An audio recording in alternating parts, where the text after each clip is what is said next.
Welcome everyone to Vested Interest. This is Shane, and in this video we are going to cover the weekly portfolio update. We do this every Sunday. I did add $1,363 to the portfolio, so we will cover what those funds added in new shares, as well as any dividends and options we were in this week.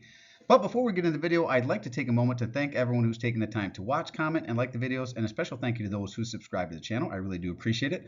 For those of you who may be stopping by for the first time, on this channel, we focus on dividend growth investing. It's not rocket science. In my opinion, the best way to do anything, keep it as simple as possible. So it really boils down to consistently investing, buying dividend growth stocks and growing companies with positive cash flow that covers the dividend and companies with a high return on their invested capital.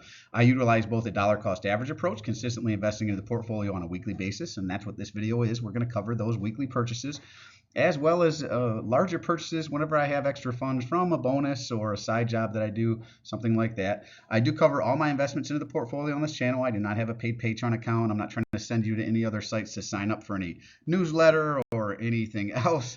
But if you would like to help out the channel, if you could take a moment and hit that thumbs up button down below if you find any value in the content, make sure you're subscribed to the channel, hit that subscribe button, join us on this journey to financial freedom, join the vested interest community, click the notification bell so you're notified whenever we put out any new content. Again, I do this video series every Sunday. I do a stock pick of the day series Monday through Thursday whenever the market's open. I do a couple other monthly series, one where I wrap up the previous month's options and dividends paid out.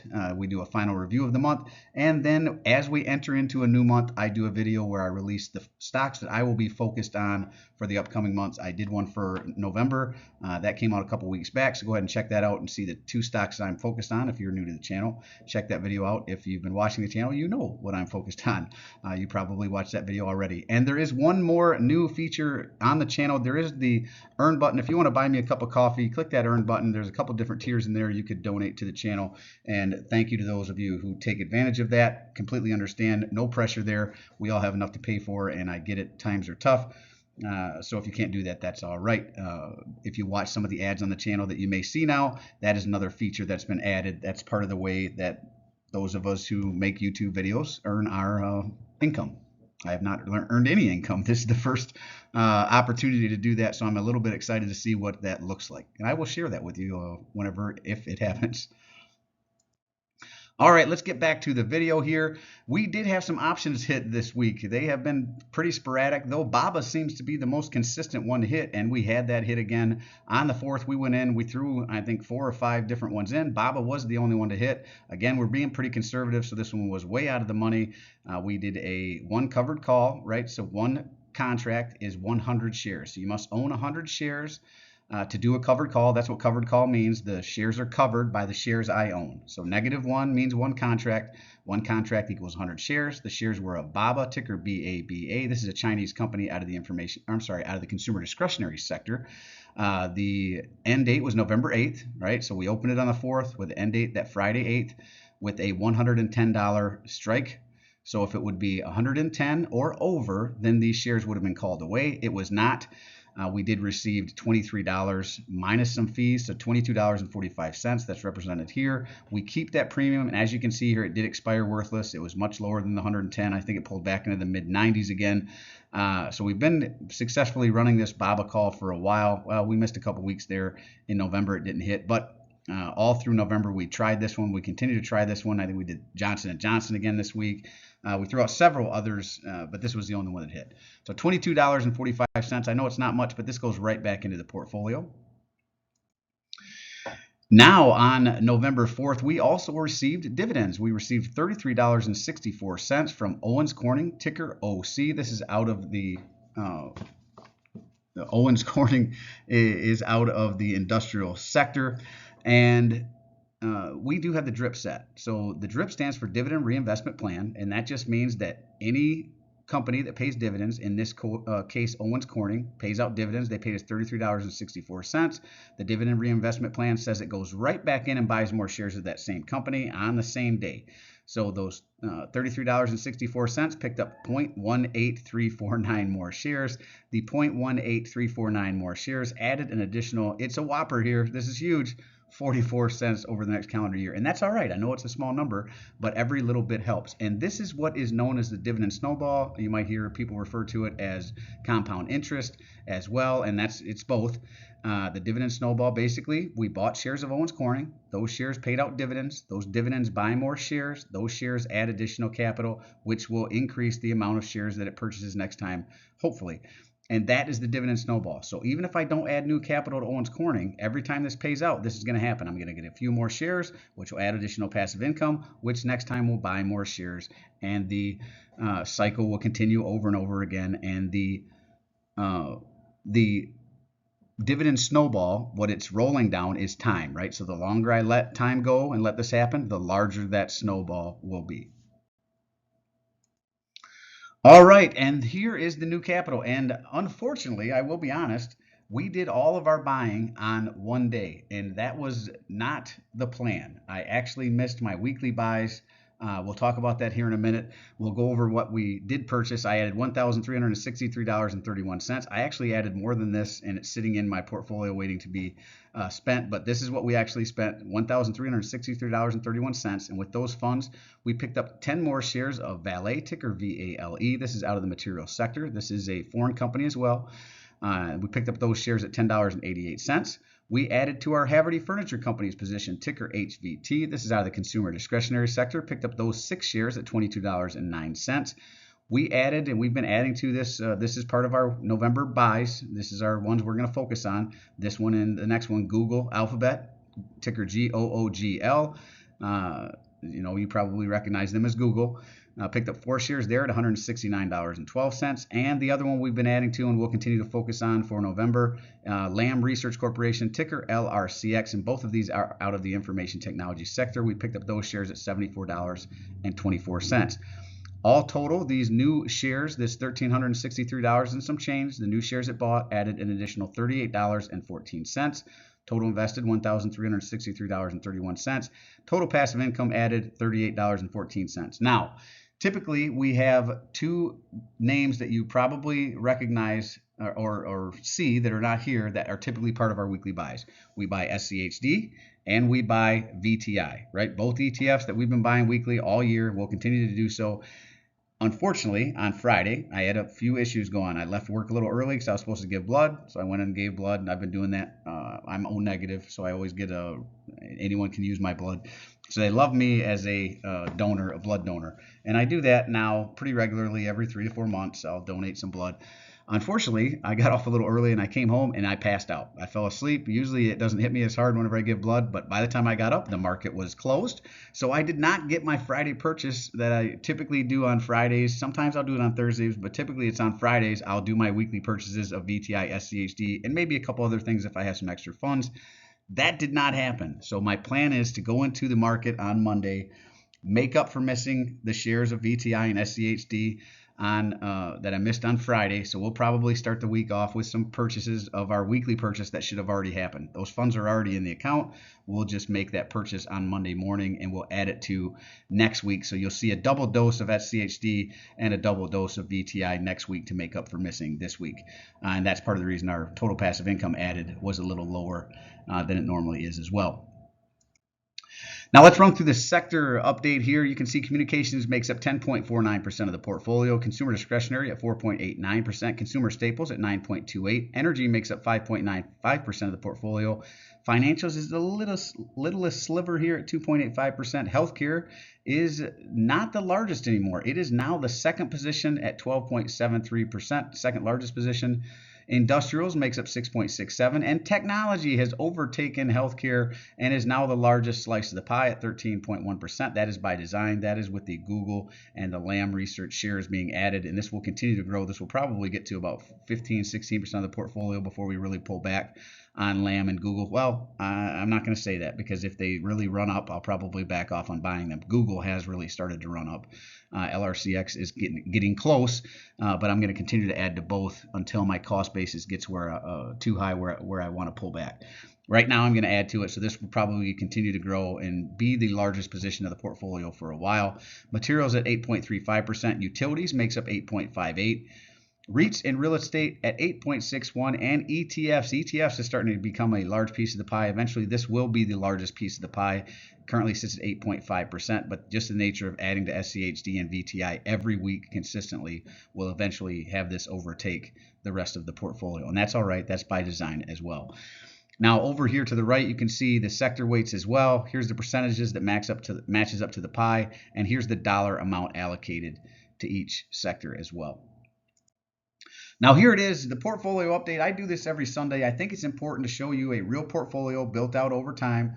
Some of you may be newer investors. Some of you may be on the fence about investing, haven't started. Some of you maybe have gotten started and you're seeing some red in your portfolio. Maybe you're starting to get discouraged. It's not, going the way you thought it would. Maybe you're 3, 4, 5 years in and you're thinking, man, this is really a slow roll. That's all right. That's getting rich slowly is what we do here, but we're going to get rich eventually. That's what it's about. I know a lot of people want it to happen overnight, but when you do that, when you chase high yield or you chase that get rich quick scheme, a lot of times that is whenever you will lose a lot of money. Now, don't get me wrong. Sometimes there's people out there who, they gamble and they hit it big. I mean, if you were one of the people who was gambling on Bitcoin before everyone else was, you probably made out like a bandit. Now, some of the people who got in later, they lost a lot of money. That's just the nature of it as well. Gambling is just that. It's gambling. There's always going to be the people who hit it big, but more than that are the people who lose it all or lose big chunks of money. This is much safer in my opinion. Again, it might be a lot slower, but that's all right. I'm going to be a rich man someday. It doesn't matter to me that it's going to take a little bit longer than some other people. That's okay. Continually investing, dollar cost averaging weekly is the best bet, and I prefer dividend growth investing. Let me know what your preferred investing strategy is down in the comment section below. And again, I believe it's good to see a real portfolio out there built out. So some of you out there who maybe are on the fence, you can understand you can do this too. I do not have a degree in finance. I didn't go to school for this. I'm not some financial guru. My parents do not have a lot of money, just the opposite. And they are not well educated either. But neither one of my parents graduated high school. So I'm learning this as I go. I did graduate high school and I do have a college degree, but not in finance. So if I can do it, you can do it. I'm just like you. I go to work every day. I'm married. I have 2 kids. And even if you're single, I was once single too, and I did the same thing. I invested in the market in different accounts.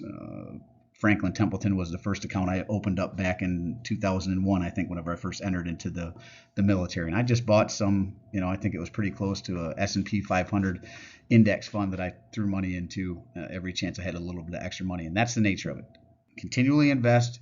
If you don't want to buy individual stocks, Warren Buffett would recommend the S&P 500, so something like VOO, VOO from Vanguard ETF. There it tracks the S&P 500. SPY is another one. There's several other ones out there. I choose VTI. It's the total stock market. Right there it is. All of the stock markets in the United States Stock Exchange. And then I like SCHD if I'm looking at ETFs. Those are the 2 that I like, right? You don't have to copy me. You pick the ones that you want. Maybe you want something with a little faster growth, VUG. Something like that. SCHG, I think, is another one. Schwab has one that tracks the S&P 500. It tracks the top 500 companies in the market as well. So there's several of them out there. You pick the ones you like. Just consistently, whether the market's up, whether the market's pulling back, consistently dollar cost average every week, every couple weeks, every month, quarterly, yearly, whatever your timeline is. Just make sure you're consistent. So here's the ticker of each position in the portfolio. Total shares I have here, current price as of the close of business on Friday, and all of these will be as of the close of business on Friday. Market value, average cost per share, that's my average cost per share. Purchase price, this does include reinvested dividends. Total return, whether I'm up or down, I'm going to show it every week. Percent up or down, right? The darker green it is, the more I'm up, right? Owens Corning obviously is my best performer here at 78.33%. Got Allies at 45, several in the 20s. There's 29% for HPQ. OHI is up 43%. AT&T, one that a lot of people sold out of, I'm up 31.2%, right? So it's not necessarily about what you buy either. Sometimes it's when you buy them. Union Pacific, I'm up 20%, but then Verizon down a little bit, right? Valet down 13%, down 15% on Haverty Furniture Companies, right? Down 15% on CVS. So I've got some that are in the red. I look at those red. So long as the fundamentals of the company haven't changed, that's a buying opportunity, in my opinion. Sector each company falls in, quarterly, monthly, semi-annual payer. The reason they're highlighted in yellow is that means they've raised their dividend for the year. Some of my companies have not been raised. Google just started paying a dividend in 2024, so that one won't get highlighted yellow. I'm hoping it gets highlighted yellow in 2025, looking for something like LRCX. Hopefully they do double-digit raises, but we'll have to wait and see. Next year will be their first one if they do it. Another one here, KHC, they haven't raised theirs in a few years. I don't anticipate they will. AT&T, whenever I bought them, I knew they had just cut the dividend, and it would be a while before they start raising theirs again. Now, Kraft Heinz is on the fence. It's starting to it's really pulled back. I'm hesitant to add to it because it's on the fence, but it is starting to be one that's on the fence where if they don't start raising their dividend here over the next couple of years, I'm going to have to seriously consider about cutting this one out and dividing the funds across the portfolio. We'll see. Where was I? Current yield as of close of business here. My yield on cost, portfolio weighting. So what we saw on the previous slide was each sector's weighting. This is each individual position's weighting.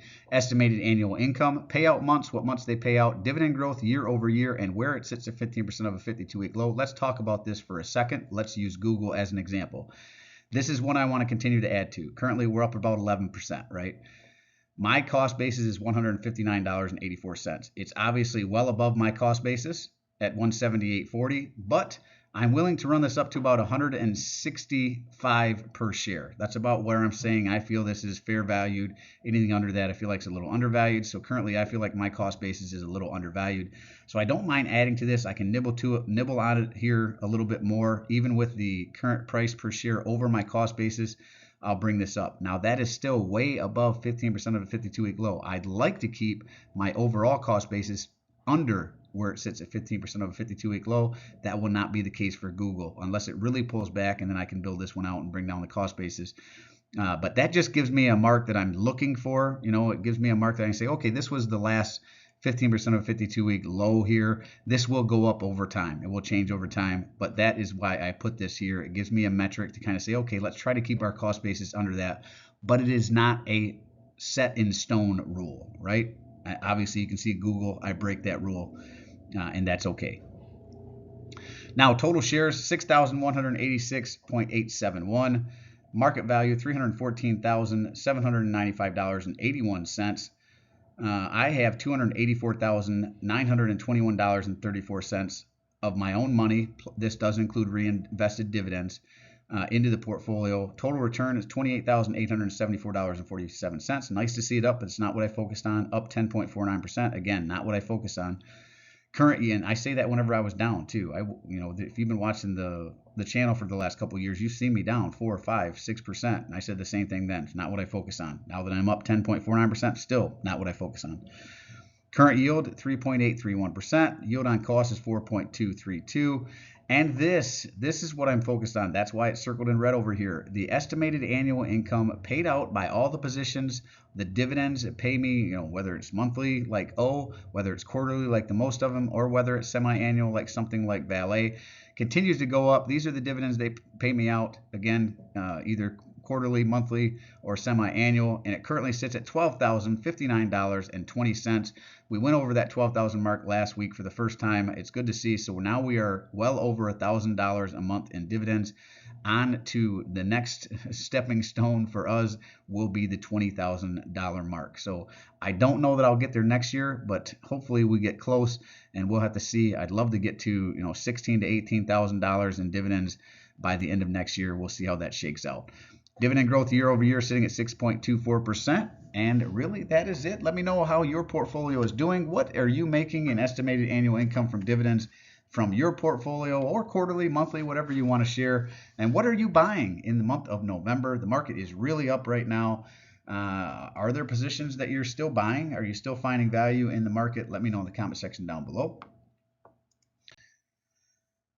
Well, as always, appreciate you stopping by. If you haven't done so already, don't forget to show me some love. Hit that thumbs up, ring the notification bell. Most importantly, subscribe to the channel, and drop a comment down below. Let me know what you think of the video. Let me know what you are buying. Let me know what you're adding to your portfolio, if anything, or maybe you're selling. Are you selling anything? I do personally read and respond to the comments. I am always interested to read your questions, opinions, or suggestions for future topics.